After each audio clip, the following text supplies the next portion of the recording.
All right, so thank you guys for all coming out. I'm Drew, and I'm going to be introducing you guys to CTFs, Virtual Edition. So you might be wondering what they are. It's not your common physical CTF. We're not grabbing flags, shooting guns, people, paintball, such like that. We're actually attacking each other's systems, or the main system if it's a Jeopardy style, which I'll go into later. So basically, it's going to comprise of multiple services or challenges that are put together for you to go out and practice your security skills. That means vulnerability discovery, and then you're going to want to write exploitations or just simple solving skills. Practical thinking will be all developed and mastered doing these competitions. You also get to think like a hacker, which I know we've talked about a bunch of times, where don't do this, don't do that. This is almost free reign. There's certain rules that you do have to abide by that we will be mentioning when we're doing the specific CTFs. But this is like 90% just touch it with a stick, poke it, do whatever you want, prod it, like see what happens when you hit it. What's the result? Is anything interesting pop out? Is there a clue here? Is there a do I keep going this way? Do I keep going that way? So, skipped one. So the idea is to grab flags, and they're going to be points for you. In a virtual CTF, a flag will look like one of these two, probably down here. The inside here will be some sort of MD5 hash, most likely. If it's the bottom one's not an MD5 hash. I just kind of typed it in because that's why I wanted to make sure of that. But yeah, so if it's not in that format, usually they'll let you know, because you're looking at a system and you have no idea what is this flag. Like, what is it? Is it this file? Is it a string? Is it numbers? So this will tell you what you submit to the service to get points, which is needed because you want to get points, obviously. Climb the scoreboard. So who participates in these? They have range, from high school students all the way up to people who are employed in the industry. Doing these CTFs, if you can get first place in these, that's a big deal. It's very notable. You can put it on your resume. You'll get a good job at a great company if you're competing in these and you're doing very well in them. So, if you want to get into the security job for summer, putting CTF and the specific challenges you've completed on that resume will definitely give you an edge up on other people. So there's two parts really to CTF. You're kind of looking for the vulnerability at the beginning. You are given the prompt and you want to find out, using all the information possible, where do I look for this little flag? How do I get it? Obviously, there's a million different ways you can try and get to it. Some are more efficient than the others. So reading the prompt and examining that for clues is very crucial. You might think, this is stupid, it's a one line, there's no way this has any information for me. And usually that points to something. So keep in mind there's always a clue there. Don't, like a computer, don't think that they did it wrong. They probably did it right, and you're just not looking in the right area. So after looking through the prompt, make sure you know what category you're in. So there's going to be multiple categories like web, forensics, networks, and these will all indicate what type of vulnerabilities might be apparent in this system that you're looking at. And so keep that in mind. And if you don't know where to start, Googling is your friend. You can look up what this means, and that will tell you where to go next. So never just sit there with your hands up being like, I don't know where to begin, because Googling the prompt will possibly give you some sort of clues as well. And then once you have an idea of what you're going to be doing, there's specific tools out there that you can utilize to improve your probability of getting the flag. We'll go into those a little bit later. So once you understand what possible vulnerabilities there are, you're going to go ahead and try and obviously exploit that. You're going to need to write that code, or you're going to need to solve that specific problem. If it doesn't work, you might just have to try a different route. You might be in the wrong area. You might be trying the wrong thing. This isn't an actual exploit. or you might just be off by a little bit. You don't know this obstacle that's coming up, that you're only allowed 20 input characters, and it's not echoing out that you have over exceeded that limit, and it's just a silent error. So sometimes you might have the right exploit, but it's just slightly off, and you need to condense it or shift it a little bit so that you actually pop the system and get the flag. But if it works, you got to celebrate, count your wins, because they're hard. CTFs can be hard. They're challenging. So take pride in your accomplishments of these, as I was saying, and then move on. Get to a new, harder challenge. So this is from an actual CTF that happened this weekend. This one is like miscellaneous is the category. The name is sanity check. And so ideally you'd want to understand, maybe does that give you any hints? Probably not. I mean, that probably doesn't mean much. But then you look at, are you alive? That's kind of curious. What's going on there? And then you look at this big string of text. What could that possibly be? Some of you might have noticed some things about it that indicate something or other, and a way to go ahead and try out your hypothesis on whether you can exploit it. And so what I want you to notice is look at the end of the string. So what could it be? Well, there's an equal sign at the end, and for those of us who know and learning, the equal sign could mean that it's possibly a base 64 encoded string. So what do we want to go ahead and do? Well, we want to try our exploit now that we've discerned that this is a possible, not exploit, but this is a possible solution to the problem. That's what they're looking for, is some sort of decoding. And so, as we see by the text on the screen, that is really, really small. There's multiple occurrences of decoding. So the first time you run it, you still get a big blob. You have no idea what it is. This is where persistence is key. Many people will give up. You put it in once and you think that you're supposed to get the answer out. Many times it's not that easy. So, you're going to need to try again and try again. As you can see, there it takes multiple, I think it was like 15 or maybe 20 decodes. I think it was a little excessive on that note.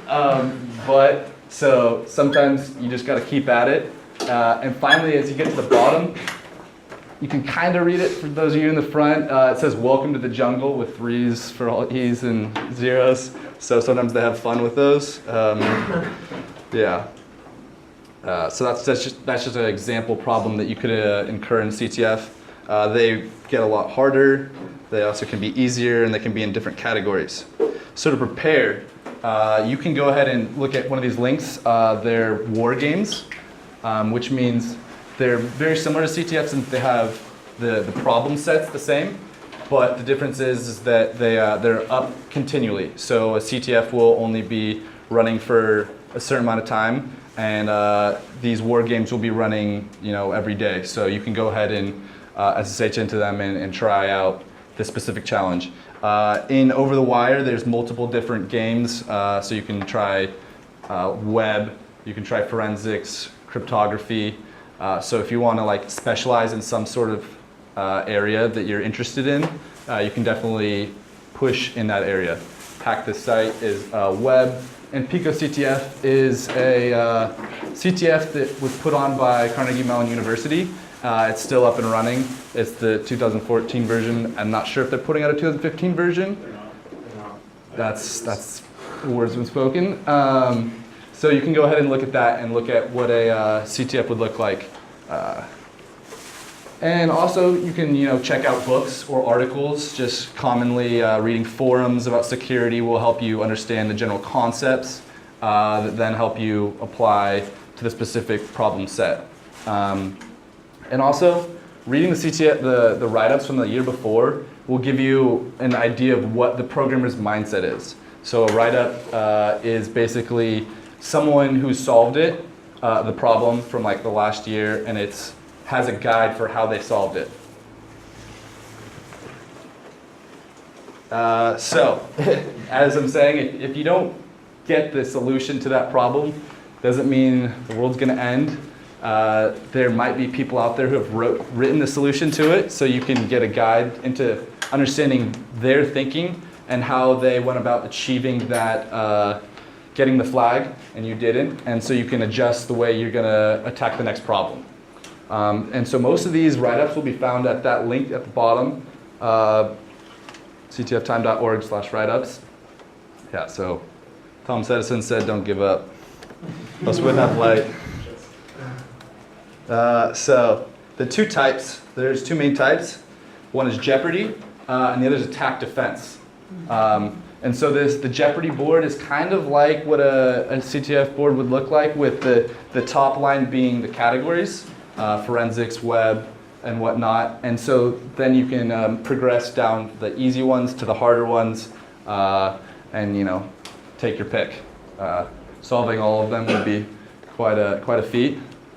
And then attack defense is when you have a server up and running and you are attacking each other's servers. So instead of you almost against the computer, you're also playing other teams that are in the CTF, and that means that there's reflection, and I'm going to go into that in a few slides.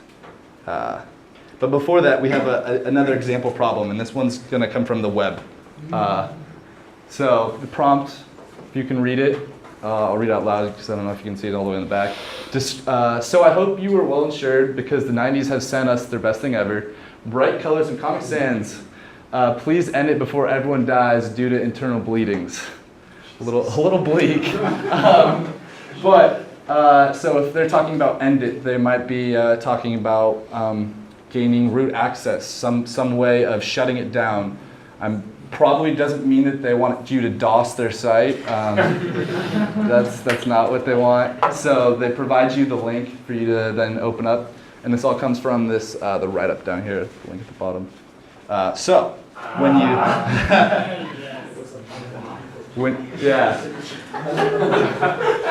when you get to this link, you're gonna be presented with this awesome webpage. Who doesn't want to see this?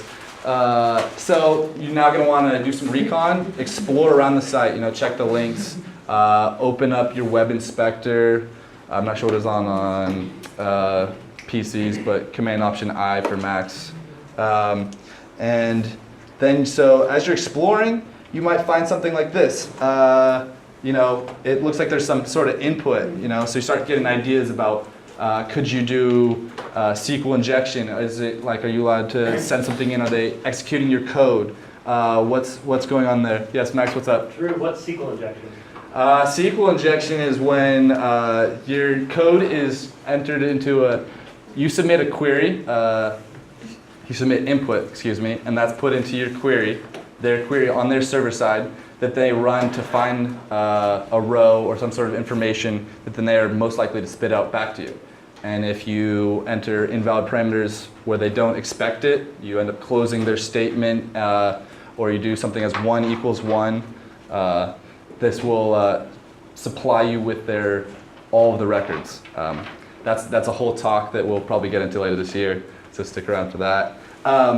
This particular one, although you might have thought, we're going to do some sort of SQL injection, this one actually happens to deal with the parameter up in the URL. It says page equals /about.page. So who knows? What if we try different pages? Like, what's it going to happen? Is it going to spit out a 404? Is it not found? Or maybe can we somehow traverse their directory? Maybe they don't have permissions on that. So we're going to go ahead and try // and go back in directories to try and understand what their local file setup looks like. And after trying that a bunch of times, you would find out that their password file is available for you. And so with the persistence, like I was talking about before, you would get back several directories to find etc/password. Now you're spit out with a bunch more interesting information. So there's a lot of things you could try and use this for. But we're going to go ahead and spit out, I believe it was the auto configuration. Let me move forward. The Apache default configuration. And when you examine this file, at the bottom it says redirect match 403 flag.txt. Now that looks pretty interesting. Flag.txt is usually somewhere where you want to be. So we're going to go ahead and try and get a 403. For a 403, that means that you are trying to access something that the server does not allow. And so that line of code basically means if you attempt to access something that the server denies you, it's going to redirect you to this page, which is flag.txt. So basically, what can't we access? Well, from that other page, going back here, there's a lot of things we could go ahead and try. You know, a lot of things might not be accessible to us. And when we do find one of those, it's going to spit us out the flag. So it'll redirect us to flag.txt, and there it says the 90s called, they want their design back. That's the flag. So you would then take that flag and submit it to the system, get your points, get higher on the scoreboard, brag to your friends. The other style, attack defense, that's going to be, you're going to have to get yourself usually up and running on a server, so you're going to have some hardware. It's a little more in depth for setting up. It's not as much as just like logging into a CTF, SSHing into their system or some sort of thing. This is actually going to require a lot of preparation. But once you have that, you're able to get into one of the most fun events there is. So attack defense, you are basically trying to keep your system up and running while exploiting other people's systems, which is quite challenging. So you can defend yourself by monitoring traffic. You can set up a firewall and block certain packets that are malicious.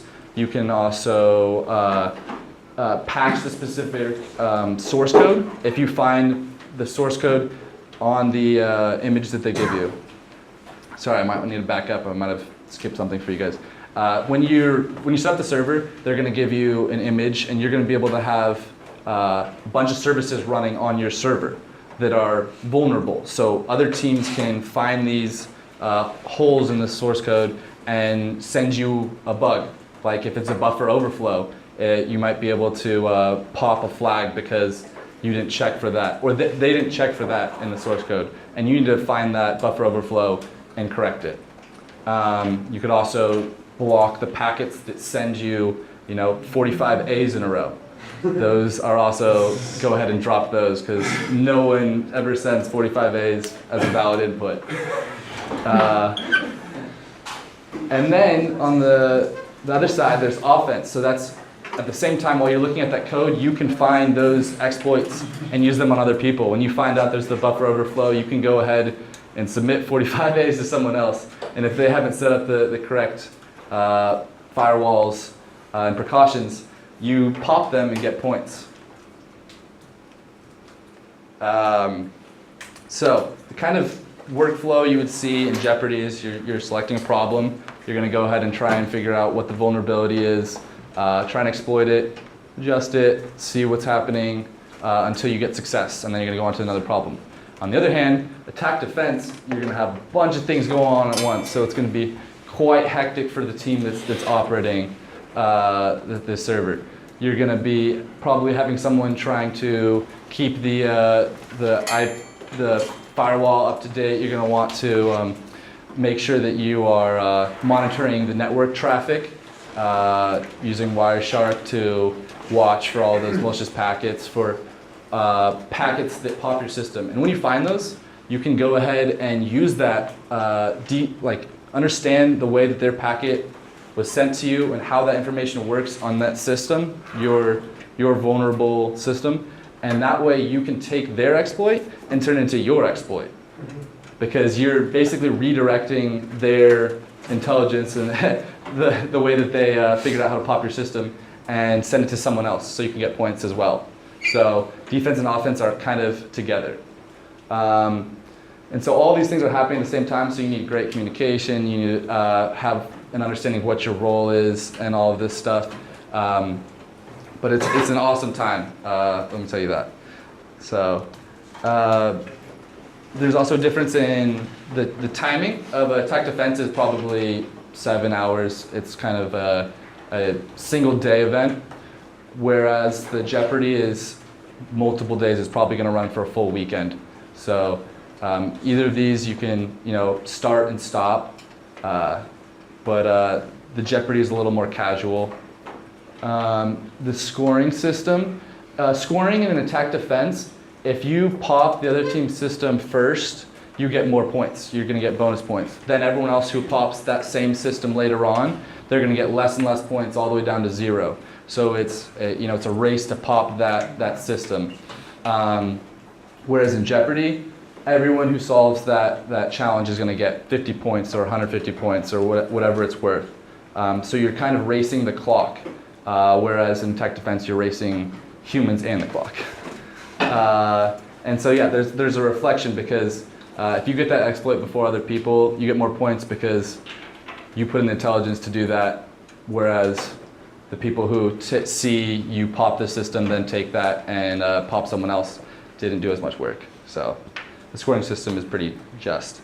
The upcoming events that we're going to have, there's actually something called the NSA Cyber Sprint that's happening right now.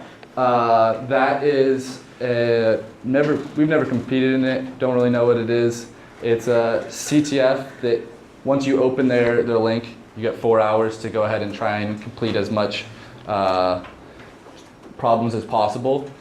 If you want to work on it as a team, we're going to probably discuss when we are going to open it up in the lab, and then we can all sit down and look at it together. So if you want to be part of that, I think we'll discuss that afterwards. Also, in the upcoming events, Rus CTF, Russian CTF, it's an attack defense that's happening November 21st that we're going to get ourselves up and running for. And also ICTF, which we did last year, which was a great time, will be December 4th. And that's actually the Friday of Dead Week for those of you planning your schedules early.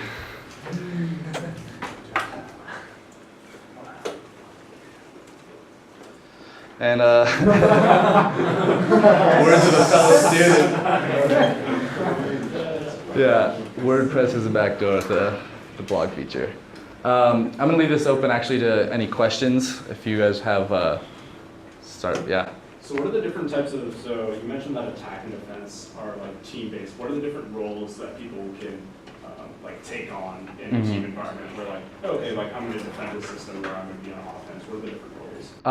So there's definitely quite a few people will be monitoring traffic so that you can, that's kind of like reconnaissance. You're going to understand what the other team's doing, you understand what's going on. There's also the role of looking at the source code to try and write an exploit yourself. That's going to be specialized towards people who have understanding of that system. If you know PHP really well, then you're probably going to want to be writing an exploit for a PHP program. And then there's going to be some sort of defense, someone who's got to be updating the firewall. But at the same time, these roles are kind of, you're going to do more than one at the same time. You're going to maybe monitor traffic, and then you're going to switch over to something else based on what's needed. Yeah, Max. I just kind of extend that, which is, so often you'll see services and stuff that say they do something, or code that has a comment that's this code does this. And you're in a CTF, don't believe that for a second.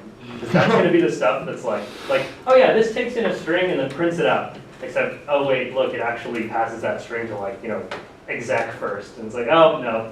There's definitely a difference between what something appears to be doing and what's actually doing very often in a CTF. There's a lot of deception obviously in CTFs, and also to keep in mind is there's a human who programmed all of this other stuff, so trying to think about how they would have either tried to deceive you or how they were going to write it in the first place is going to be beneficial to doing better in CTFs.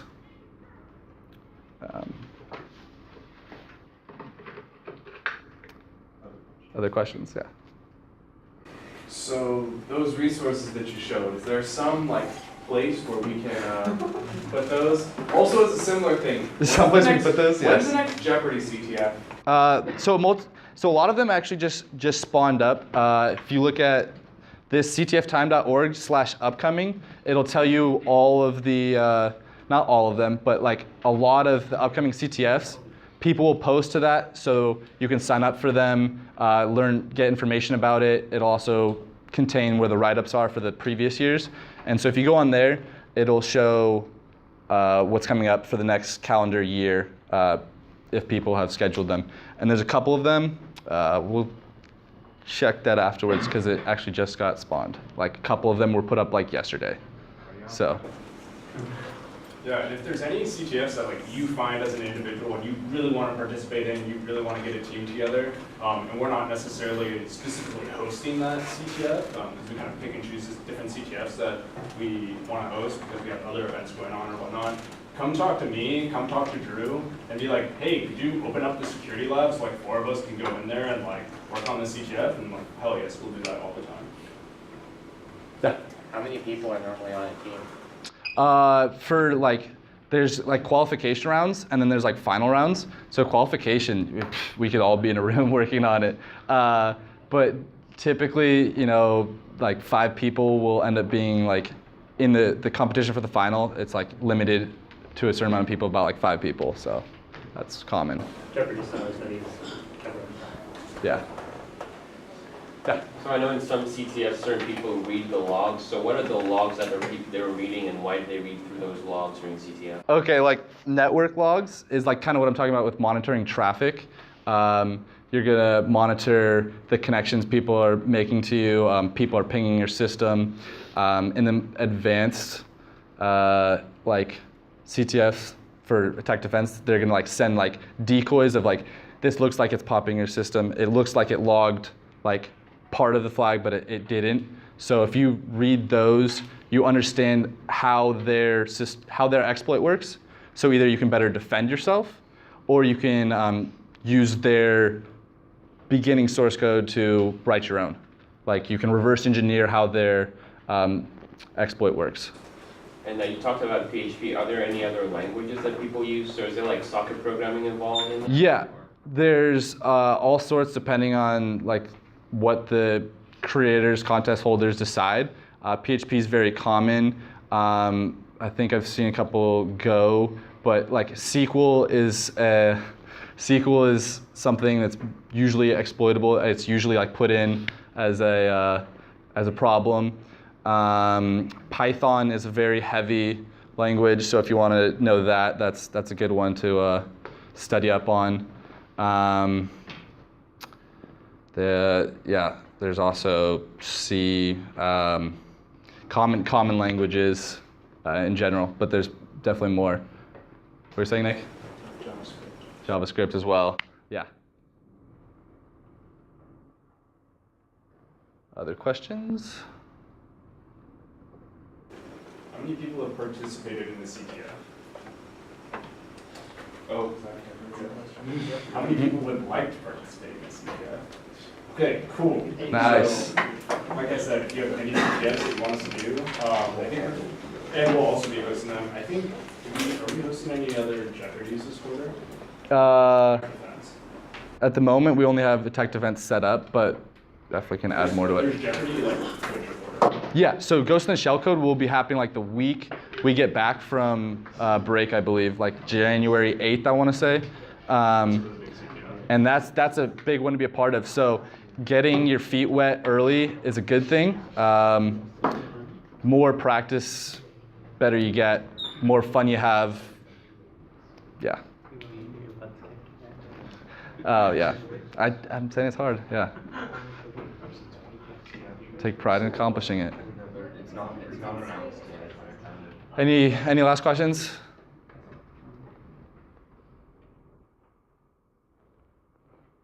Okay. Well, thank you for coming out and listening to my talk.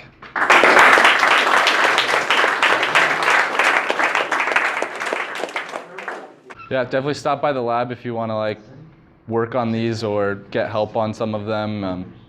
Love to do them, so cool.